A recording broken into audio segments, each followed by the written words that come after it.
Welcome back दोस्तों। आज मैं आपके सामने रिसेंटली जी5 प्लेटफॉर्म पे रिलीज हुई एक तेलुगु वेब सीरीज को लेकर आया हूँ, जिसका नाम है पुली मेका।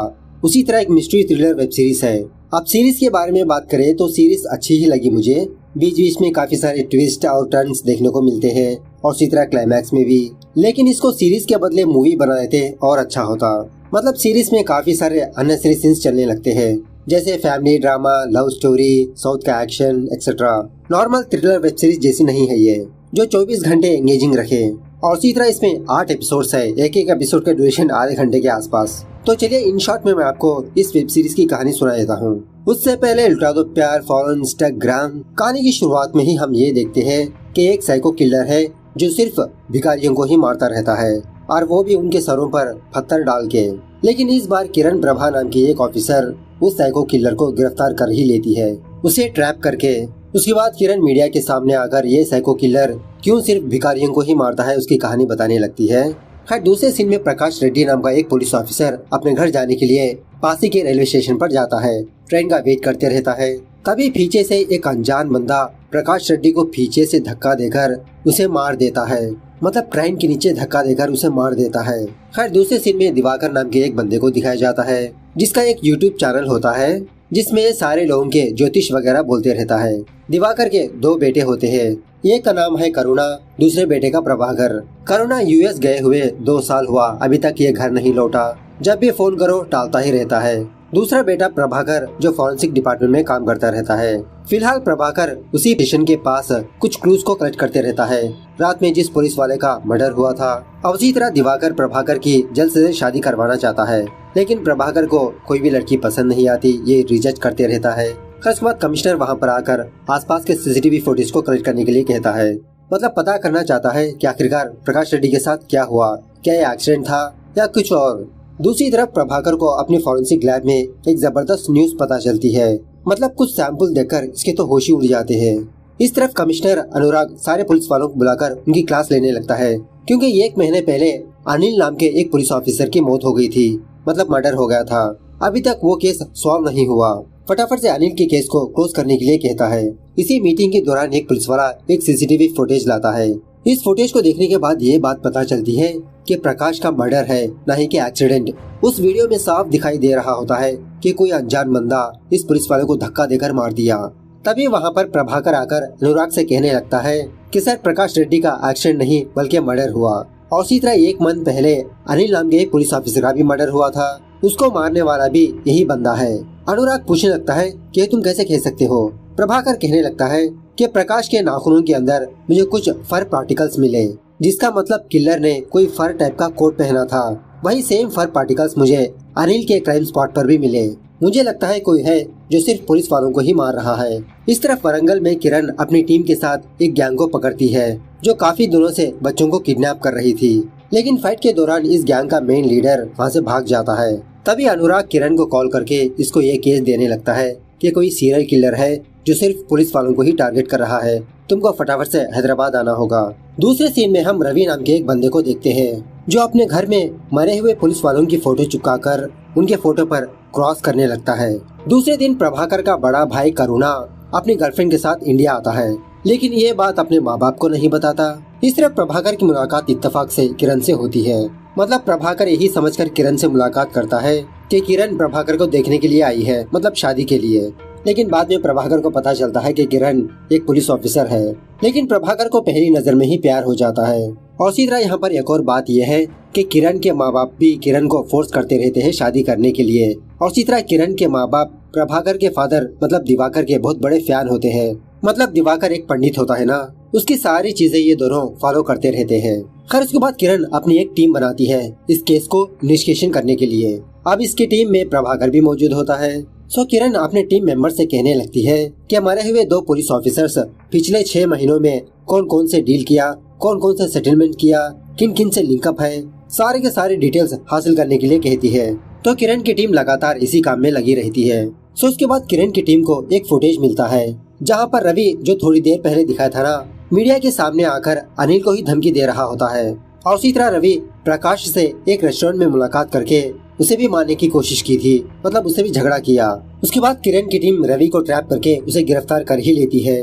दूसरे सीन में एक और पुलिस ऑफिसर श्रीनिवास को दिखाया जाता है, जो फिलहाल अपनी वाइफ और अपनी बेटी के साथ मिलकर अपने फार्म हाउस आता है, बस ऐसे ही हॉलिडेज वगैरह मनाने के लिए।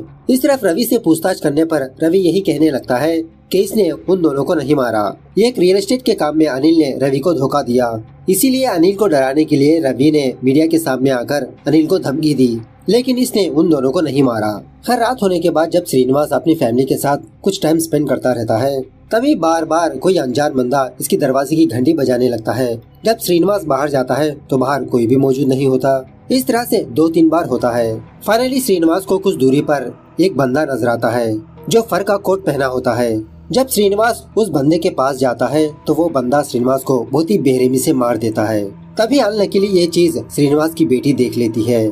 जब वो बच्ची अपने घर में भाग रही होती है, इसका पैर फिसलकर एक रॉड के ऊपर गिर जाती है, जिसकी वजह से इसकी एक आंख डैमेज हो जाती है। दूसरे दिन कमिश्नर अनुराग क्राइम स्पॉट पर आता है, तो वहाँ पर एक आई विटनेस होता है। वो बंदा कल रात इसने जो कुछ भी देखा वो अनुराग को बताने लगता है। कल रात जब यह बंदा सुसु करने के लिए साइड में गया था, तो इस बंदे ने एक अजीब आदमी को देखा, जिसने कुछ अजीब के कपड़े पहने थे। कंफर्म करने के लिए अनुराग उस बंदे को वो सीसीटीवी फुटेज दिखाता है, मतलब जिस बंदे ने धक्का दिया था ना प्रकाश को। ये फुटेज देखकर ये बंदा कंफर्म कर देता है कि कल रात को मैंने इसी आदमी को देखा।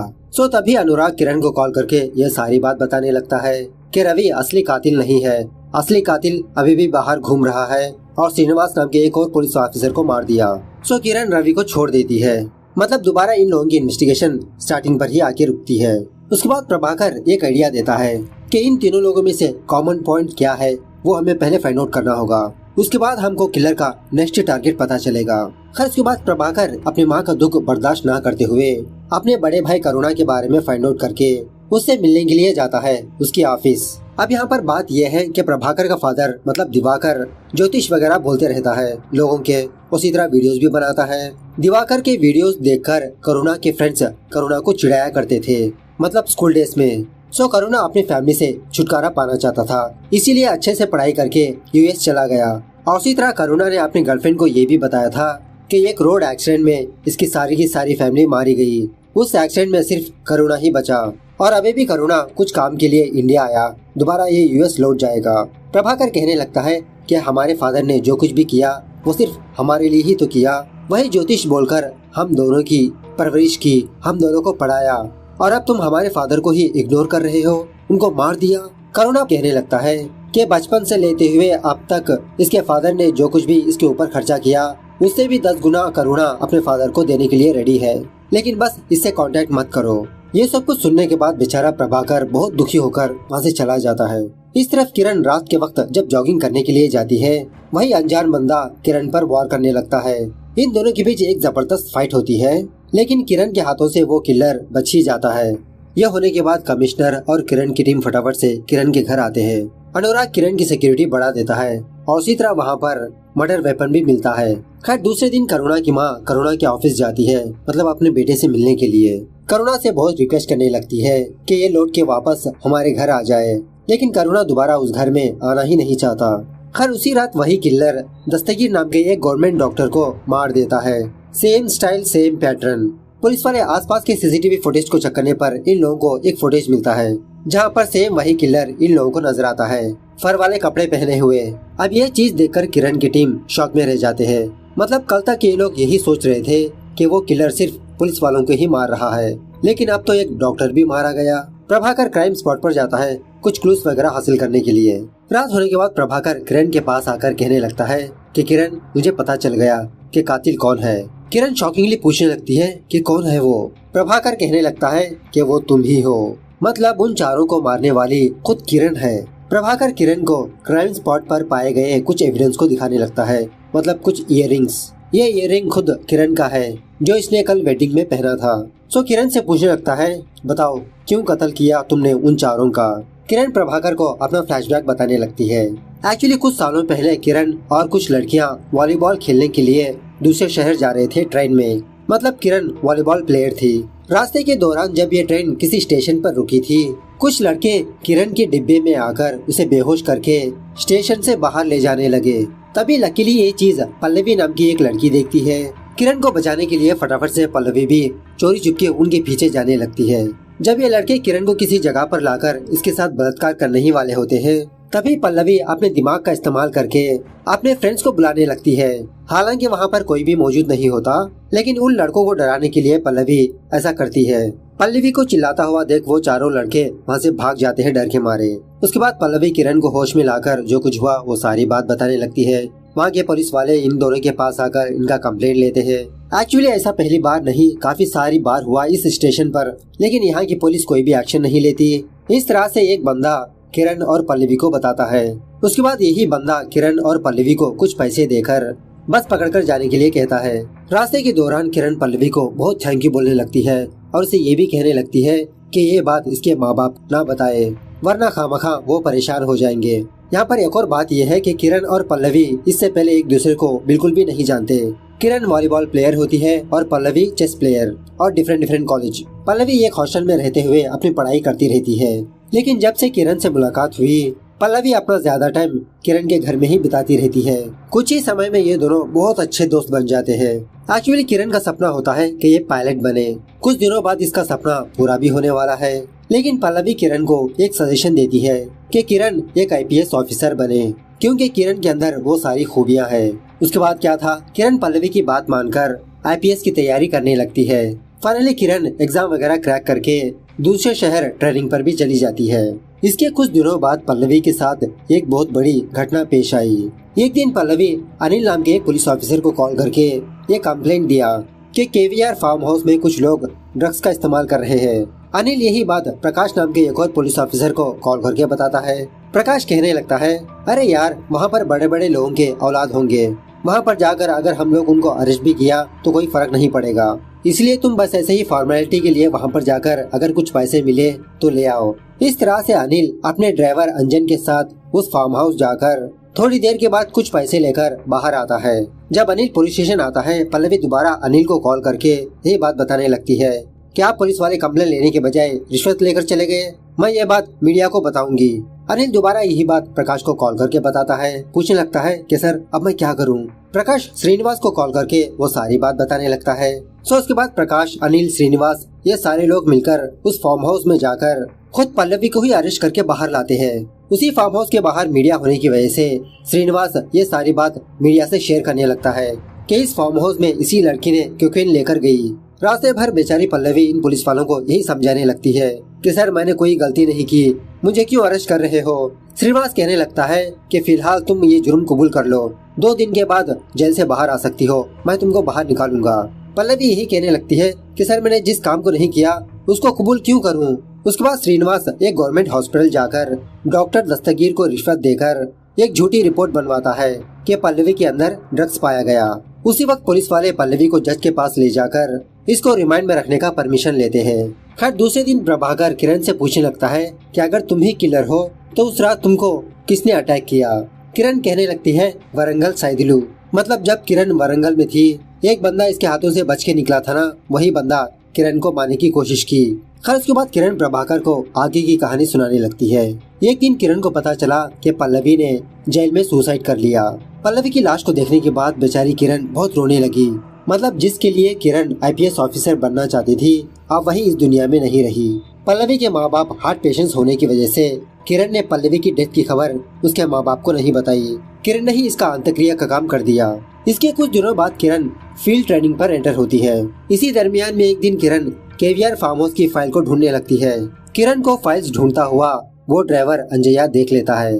अंजया से किरण सारी बात जान लेती है। पल्लवी को इंसाफ दिलाने के लिए ही किरण इन सारे लोगों को मारती चली गई। किरण की सच्चाई जानने के बाद प्रभाकर भी किरण की हेल्प करने लगता है, क्योंकि पल्लवी के साथ बहुत अन्याय हुआ था। उसी तरह प्रभाकर किरण को समझाने लगता है कि अगर तुम इसी तरह से मारती चली गई तो पल्लवी को इंसाफ कैसे मिलेगा। हमको पल्लवी की असली सच्चाई दुनिया के सामने रखनी पड़ेगी, असली गुनहगारों को सामने लाना होगा। प्रभाकर किरण को उसका नेक्स्ट टारगेट पूछने लगता है। किरण कहने लगती है KVR की बेटी सृजना, जो फिलहाल ऑस्ट्रेलिया में मौजूद है। खैर इसी दरमियान में किरण की फैमिली वाले और प्रभाकर की फैमिली वाले इन दोनों की शादी तय कर देते हैं। इन दोनों की एंगेजमेंट भी हो जाती है। दूसरे दिन अनुराग किरण को बुलाकर कहने लगता है कि 2 दिनों बाद श्रीनिवास की बेटी का आई का ऑपरेशन होने वाला है। श्रीनिवास की बेटी ने कहा कि उसने किलर को देखा। तुम एक स्केच आर्टिस्ट को बुलाकर उसका एक स्केच ड्रा करवाओ। यह सुनने के बाद किरण थोड़ा घबराने लगती है। दूसरे दिन एक रिटायर्ड राइटर अनुराग के घर आता है। कहने लगता है कि सर, रिसेंटली जो 4 लोग मरे थे ना, उसके बारे में मैं कुछ इन्फॉर्मेशन जानता हूँ। 2 साल पहले पल्लवी नाम की एक लड़की को श्रीनिवास, प्रकाश और अनिल ने गिरफ्तार किया था कोकेन के केस में। उस फाइल का चार्जशीट मैंने ही तैयार किया था। उस चार्जशीट में इन 4 लोगों के नाम है, प्रकाश, अनिल, श्रीनिवास और डॉक्टर दस्तगीर। अब वही 4 लोग मारे गए। शायद पल्लवी के चाहने वाले ही यह मर्डर्स कर रहे हैं। सो यही इन्फॉर्मेशन बताने के लिए अनुराग पहले किरण को कॉल करता है, लेकिन वो अपना फोन पिक नहीं करती, जिसकी वजह से अनुराग अपना दूसरा फोन लेकर इमैनुअल नाम के एक बंदे को कॉल करता है। पल्लवी के बारे में और उसके ड्रग्स केस के बारे में सारे डिटेल्स हासिल करने के लिए कहता है। और उसी तरह अनुराग को ये भी शक होता है कि पुलिस डिपार्टमेंट में कोई खबरी है, या तो फिर वो मर्डर पुलिस डिपार्टमेंट का ही है। इसीलिए अनऑफिशियली इस केस की इन्वेस्टिगेशन करने के लिए कहता है। दूसरी तरफ किरण और प्रभाकर हॉस्पिटल जाते हैं, जहाँ पर श्रीनिवास की बेटी स्केच आर्टिस्ट से कुछ हुलिया वगैरह बताती रहती है। स्केच होने के बाद ये बच्ची कहने लगती है, अरे अंकल, उसकी आंखें मर्द जैसी नहीं थी, लेडीज जैसी थी। और लकीली किरण उस वक्त अपने आंखों पर चश्मा पहन के रखी होती है, ताकि वो बच्ची इसकी आंखों को देखकर पहचान ना पाए। और इसी तरह अनुराग को यह बात पता चलती है कि किलर मेल नहीं बल्कि फीमेल है। दूसरी तरफ इमैनुअल पल्लवी का लेक्चर बनके उसके माँ बाप के घर जाता है। सो बातों ही बातों में इमैनुअल को यह बात पता चलती है कि 2 साल से पल्लवी अपने माँ बाप से सिर्फ फोन में ही बात कर रही है। लंदन में जॉब आने की वजह से फिलहाल पल्लवी लंदन चली गई। 2 साल हुआ अभी तक घर नहीं आई, और 1 महीने से पल्लवी ने अपने माँ बाप को कॉल नहीं किया। सो तब जाके इमैनुअल को ये बात पता चलती है कि पल्लवी मर गई। ये बात इसके माँ बाप को बिल्कुल भी पता नहीं। थोड़ी देर बाद किरण वॉइस चेंजर की मदद से पल्लवी के माँ बाप को कॉल करती है। मतलब किरण 2 सालों तक पल्लवी बनकर उनके माँ बाप से बात करती आ रही है। अब इमैनुअल ने पल्लवी के फादर का फोन ट्रैक पर रखा होता है। इमैनुअल को पता चलता है कि कोई पल्लवी के फादर को कॉल किया। फटाफट से उस लोकेशन पर जाने लगता है। इस तरह बातों के दरमियान पल्लवी के फादर किरण से कहने लगता है कि बेटा, आज तुम्हारे लेक्चर आए थे। ये सुनने के बाद किरण को शक होकर फटाफट से उस फोन को काट के वो सिम निकालकर डस्टबिन में फेंक देती है। इस तरह से विथिन सेकंड में किरण इमैनुअल की नजरों से बच जाती है। खैर, दूसरे दिन किरण और प्रभाकर सृजना के फादर को गाड़ी से ठोक देती है। तभी तो सृजना ऑस्ट्रेलिया से इंडिया वापस आएगी अपने फादर को देखने के लिए। सो सृजना इंडिया में उतरते ही फटाफट से किरण और प्रभाकर सृजना को किडनैप कर लेते हैं। एक सुनसान जगह पर इसको बांध के पल्लवी के बारे में पूछने लगते हैं। सृजना और पल्लवी की मुलाकात एक आर्ट गैलरी में हुई थी। वहीं से उन दोनों की लाइटली दोस्ती भी हो गई। एक दिन सृजना ने पल्लवी को अपने बैचलर पार्टी पर बुलाया। पल्लवी ये देखती है कि वहाँ के सारे लोग दारू वगैरह पी रहे हैं, और ऊपर से पल्लवी किसी को जानती नहीं। थोड़ी देर के बाद पल्लवी सृजना के पास आकर ये कहने लगी कि अंदर कुछ लोग ड्रग्स का यूज कर रहे हैं। सृजना कहने लगती है, तो तुम भी ट्राई करो ना।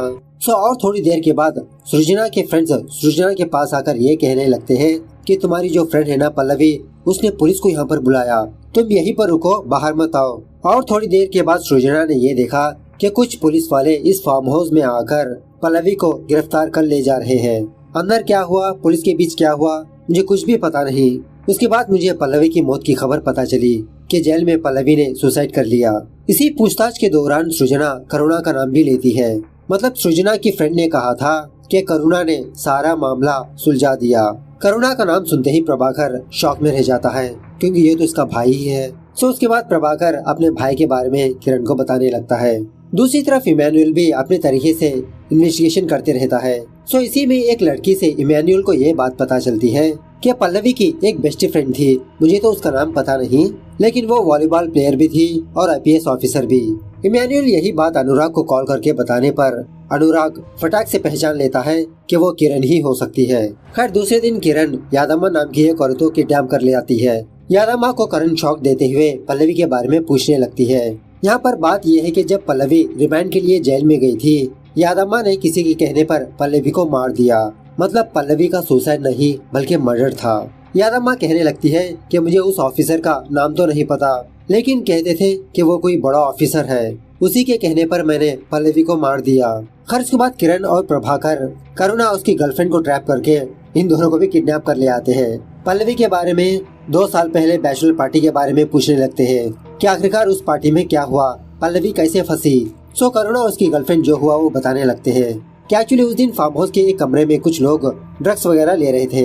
अब उस पार्टी में करुणा उसकी गर्लफ्रेंड भी मौजूद होते हैं जो ड्रग्स लेते रहते हैं। तभी उस कमरे में पल्लवी आकर इन सारे लोगों को रोकने की कोशिश करती है। वो लोग ना मानने की वजह से पल्लवी अनिल को कॉल किया, मतलब कंप्लेंट दी। सो उस टाइम अनिल फॉर्मेलिटी के लिए इस फार्म हाउस आया था। करुणा ने अनिल को पैसे देकर इसका मुंह चुप करा दिया। लेकिन दूसरी बार पल्लवी मीडिया को कॉल करने की वजह से प्रकाश, अनिल, श्रीनिवास सारे लोग इस फार्म हाउस पर पहुंच जाते हैं। सो श्रीनिवास करुणा से कहने लगता है कि अब ये बात मीडिया को पता चल गई, तुम में से कोई न कोई एक बंदा पुलिस स्टेशन आना पड़ेगा, बस 2 दिन की बात है। अब ये मामला फटाफट से सुलझाने के लिए करुणा की गर्लफ्रेंड अपने फादर को कॉल करती है। इसका फादर और कोई नहीं, कमिश्नर अनुराग ही होता है। उसके बाद अनुराग श्रीनिवास को कॉल करके यही कहने लगता है कि तुम इस मामले को किसी भी तरह करके सुलझाओ, लेकिन मेरी बेटी का नाम बाहर नहीं आना चाहिए। सो श्रीनिवास को एक जबरदस्त आइडिया आता है। करुणा के पास से ड्रग्स के पैकेट्स लेकर वो सारे पैकेट्स पल्लवी के बैग में डाल देता है और उसी तरह उसको जबरदस्ती ड्रग्स भी देता है। उसके बाद क्या हुआ आपको पता ही है। वो पुलिस वाले पल्लवी को मीडिया के सामने ले गए। इस तरफ अनुराग इम्यूल से कहने लगता है कि तुम किरण को मार दो, वरना मैं और मेरी बेटी फंस सकते हैं। सो दूसरे दिन इमैनुअल स्नाइपर लेकर रेडी रहता है किरण को मारने के लिए। तभी आइन वक्त पर यादम्मा इम्यूल को कॉल करके जो कुछ हुआ वो बताने लगती है कि 2 लोग इस